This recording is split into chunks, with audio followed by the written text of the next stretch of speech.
I'm going to show you how to copy and paste in Parsec. So while connected to a host computer, you will need to focus the Parsec window, press or hold down Control and press C to copy something, and then go back to your client machine or computer.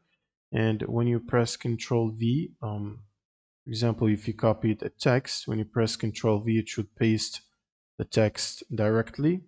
The clipboard should be shared between the two sessions.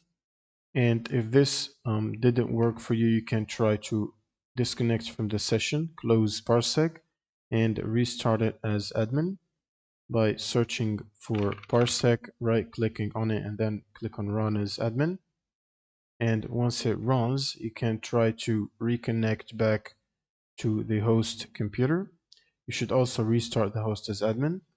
And once you're connected, you can try again to copy and paste, and it should work. Thanks for watching and subscribe.